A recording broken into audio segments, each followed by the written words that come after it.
Can you see? I was so short. What was that? Okay, there we go. Hello, everyone. Hola, ¿cómo estás? We are back again. Back with another. Take my glasses off. There's a glare. Another video. Thug Mamas.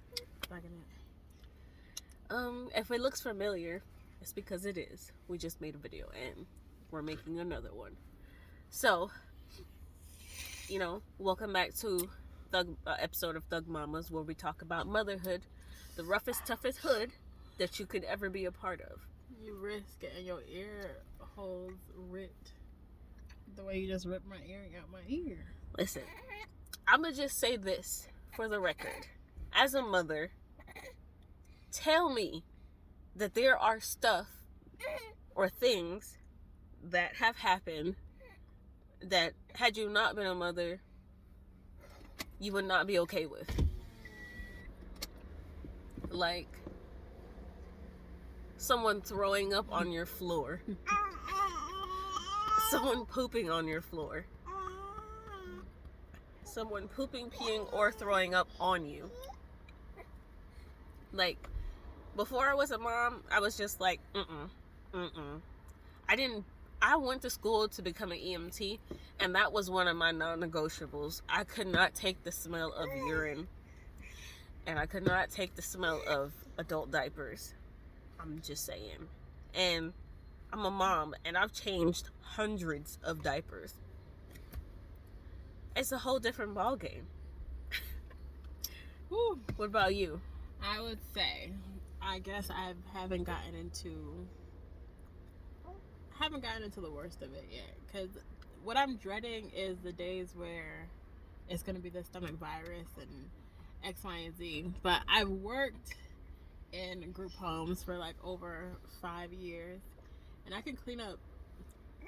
I can clean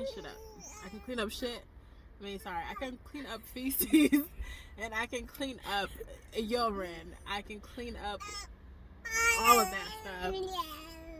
I have a phobia for throw up. I don't know the word for it, but it's a real life phobia, and I can't really pinpoint where in my childhood this phobia came from, but I've had it for as long as I can remember. Like, seeing throw up, I'm either going to run, cry, bust out in sweat, start feeling nervous, like very disgusted.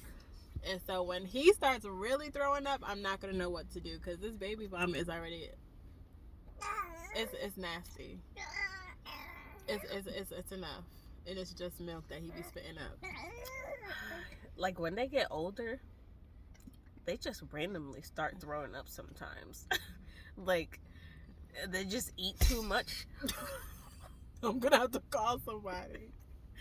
They just clean it up, because they just eat too much, and they just literally falls out of their body sometimes. I don't know how I'm gonna do it.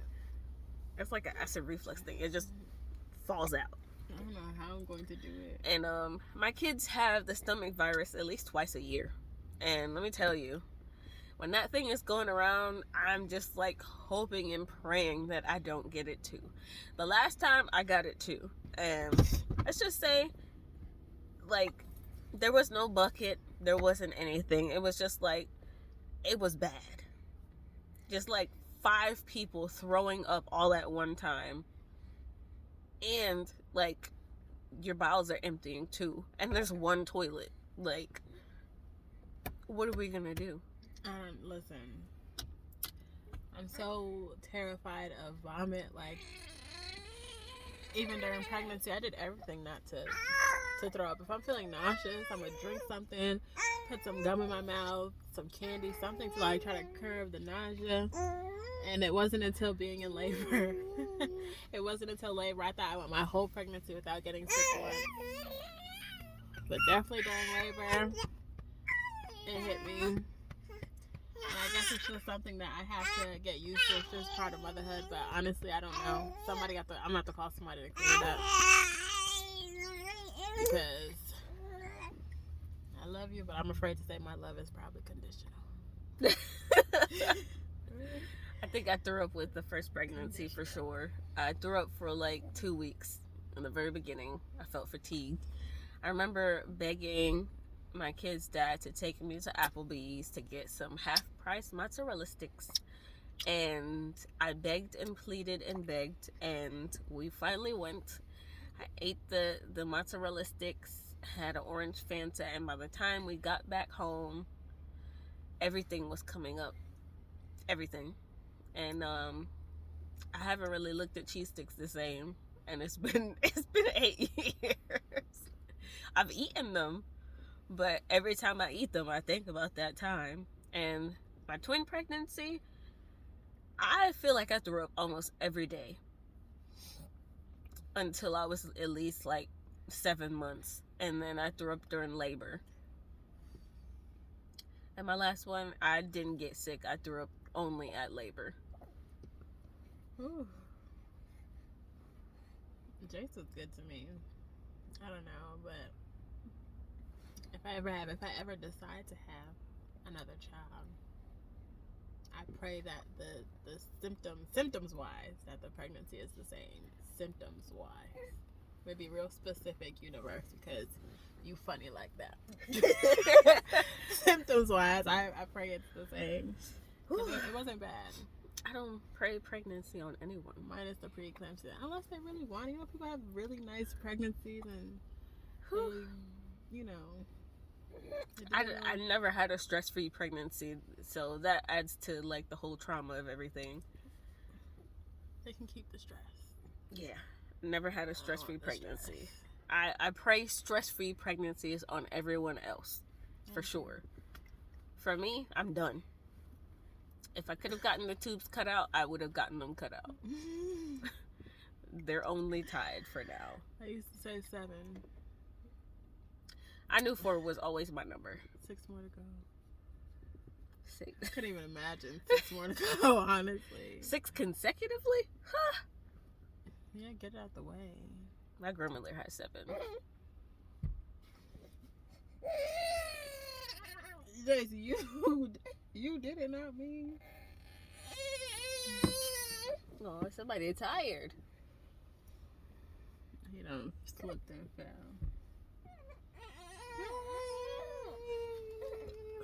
Yeah. There's just a lot of stories, honestly. I have tons of stories. I'm not gonna tell them because they're kind of gross. I'm not gonna tell all of them, but let's just say like the little seats and stuff, like the boppies and the high chairs, when those things get poop on them, some things have been thrown away. Some clothes have been tossed away. Some clothes did not meet the washing machine. They met the trash. How do you feel about throwing clothes that have been like heavily soiled? I'm probably a little bit biased, but I feel like it depends on like my attachment to the piece of clothing. If it's something that I really like, I might take the time to clean it, but 9 times out of 10 I'm going to throw it away. And one thing I'm really throwing out is the white onesies. Those are stained automatically. I am throwing those away. Like, I could just look at it and say, alright, this is to the trash. I'm not even going to try to spray this, soak this, hand wash it. Nothing. Especially in the beginning when, the baby's poop is on the yellower side. That mustard color. Yeah. Forget about it. And it be going up the back. Forget about it. There's plenty of times where I was like, just throw the baby away. Forget about it. Throw it away. I'm not above hosing off a child, honestly. I'm not above it. I've put all of my children clothes on and everything in the tub before and just tossed the wet clothes. I have. I'm not ashamed to say it. And if it's not too solid on there, like, I will hose them off in the tub. Just saying. Ugh. And it's just like, I don't know anyone else I would do that for. I really don't. I try to clean them up as much as I can with the wipes. Oh yeah, of course. Go through that whole thing. A whole army of wipes. Yeah, put the trash out. Cause dare leave a dirty diaper in the trash. Ooh. A shitty diaper. The way the smell is set up. Ooh. Listen. You don't need to come back to that. I have changed the kid in the car and forgotten a poop diaper in the car. Like, sometimes I was just, at the time, sleep deprived, hustling and bustling, dropping kids off here, doing everything, and I've left a smelly diaper in the car. And when I tell you, coming back to a smelly diaper in 90-degree weather, and you know it's much hotter in the car, it's just terrible. You gotta ride with the windows and the trunk open just to get the smell out. I don't know. Motherhood gives you not only tough skin, but a tough stomach. Tough stomach. It's so many different body fluids. I just like the mouth watering alone in the first however many months. The drooling. Constantly on everything. The phone, the remote, the keys. Your face. Themselves, their onesie. I don't know. I've been peed on plenty of times. The pee. I've been projectile pooped on. It's disgusting. I haven't been pooped on. Thank God. God forbid. Knock on wood. Knock on wood wherever we find it. But the pee. There's a technique to that. It's like you gotta hit them with the cold wipe, and then you gotta put the diaper back over them so they don't pee. And mind you, little girls pee is just as sharp as the little boys pee. It flies just the same. I didn't know that until it happened. I don't know. Sometimes my timing is just all the way off. Like I sit there covering him for a little bit, and then the moment I go to try to switch the diapers out, he start and laugh. They always laugh. They're like, ha I'm sure babies know what they're doing. Sometimes I feel like they do. They just know what's going on. Mm-hmm. I don't care what nobody says. They know. Oh, they know. They're smarter than anybody thinks. Yeah. I remember when my last one, he had a thing for biting. As soon as he got those two little teeth at the bottom, he was just biting everything and everyone.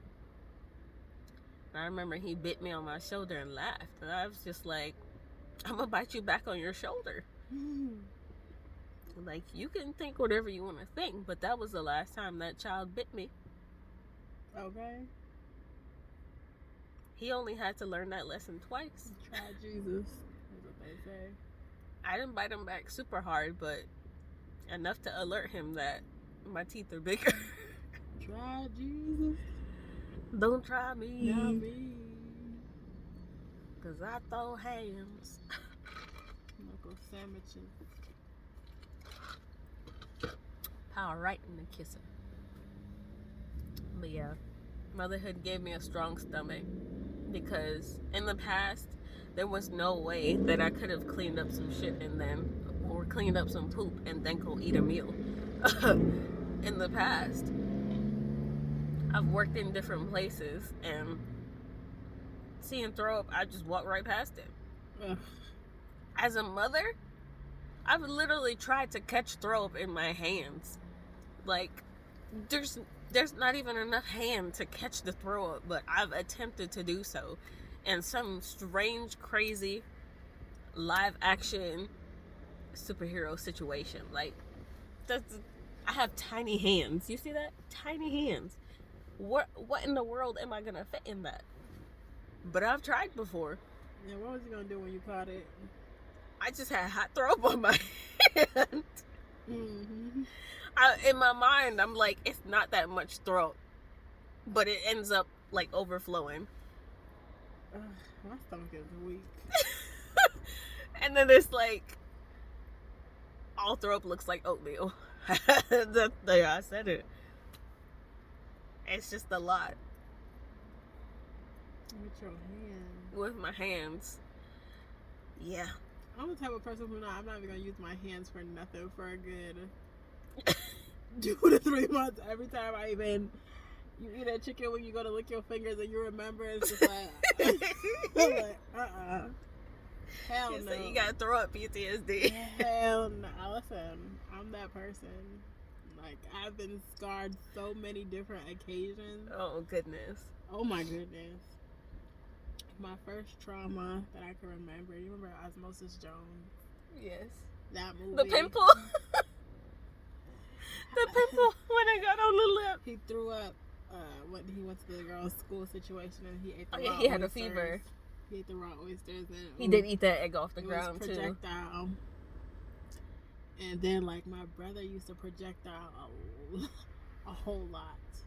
And I remember one time it was, like, right next to me, and, like, I moved out the way right on time. We was outside of Friendly. And, like, honestly, I don't know. I just been sweating ever since. Cause You getting triggered? no way. I've never watched Osmosis Jones again, not even as an adult. You cannot pay me to watch that movie. Honestly. That movie's fucking disgusting. That movie, I think when the pimple flew out on the teacher's lip, that was probably it for me. They dragged that movie. That movie was disgusting. They dragged the hell out of that. That movie was disgusting as hell. I've had two situations where I've witnessed or experienced the throw up and was just like, actually I have several. I'm surprised I'm not scarred by throwing up because I got my cycle at 10, and honestly when everybody went through their puberty, that's when my cycle decided to act up, and every cycle for the next 4 days I was throwing up everything I ate. I don't even know how I was surviving. That's probably why I was so skinny. But every cycle was, without a doubt, I was throwing up every single day, X amount of time, and I had to like sit still. I had to sit up for like 2 hours after I ate every meal. It was bad. There was that came with projectile vomiting. But from my childhood, when I went to Jamaica around 10 or 11 years old, went to Jamaica, and like all of us are riding to the beach, and I don't think anyone ate any breakfast per se. I think everybody had like cornmeal porridge, and it was like a bunch of us that was in the back riding in the little truck. Had to be like 6 or 7 kids, and it's like 2 of them in the front, and everyone's like, man, I'm so hungry, let's go get a beef patty. So we're riding into the beach area, and they're like, oh, anybody hungry, anybody want a mint? And I'm like, I'm not gonna eat any mints. Mints make me nauseous. That's a fun fact. Mints make my mouth water. They make me a little nauseous. So everyone that ate a mint, just projectile, just crisscrossing a whole bunch of kids in the back of the truck, just projectile vomiting like a the Coke bottle and the Mentos.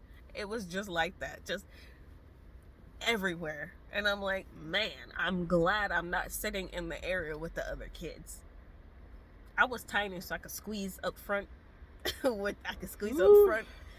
Me and my brother got picked up last, so we got to squeeze up front, closer to the front of the car versus everybody else. And let's just say I was glad, because me and Mints didn't agree. That's disgusting. I'm so paranoid that I was never able to sit in the back seat of a car, like in between 2 people. Because I'm always thinking the person next to me gonna get sick, and so you always see me checking the person next to me to make sure they're okay. I'm asking, are you okay? You feel good? Everything okay? Like the school bus, I need to sit on the outside. I'm not sitting on the inside. You're not gonna trap me in when you decide to get sick. Like I'm that person. I'm going to over ask and over. Are you okay? You feeling okay? Your stomach okay? You look sick. You look like you look a little pale. You look like you could be, whole time people chilling, just listening to their iPods and their phones and listening to music. And me in my head, I'm thinking about this person might look like they're gonna get sick. I don't know. I've always been like that though. But once I started driving, I'm always in the driver's seat. You rarely gonna see me a passenger. Yeah, that passenger seat is a little rough. There's been times where I had to hold on to this little bar right here, like, whew. That turn was a little sharp. So I remember one New Year's, me and my cousins and stuff all went out, and one of my cousins in the back wasn't looking too good, and I just keep on. I'm sitting in the passenger seat, just keep on. You good? I asked so many times she got pissed off with me. It's fast. I'm fine. Calm down. I just need to make sure. I will let you know straight up. Don't ride in the car with me. I don't know how my kids make it, honestly, because you gonna be bobbling around a little bit. I'm just saying. You won't die, but you might bobble for sure. Motherhood definitely does teach you. Toughen up that belly. Yeah. I would say my patience has grown a little bit, and it's also shortened at the same time. Simultaneously. It's interesting. Yes. Yeah, 20. Yeah, I see. I see you squinting, so I was like... Listen, you used to be squinting. I was like, how much time is it? I can't see. Man, my blind self. Like, I can see, but it's blurry. It's giving a little stigmatism.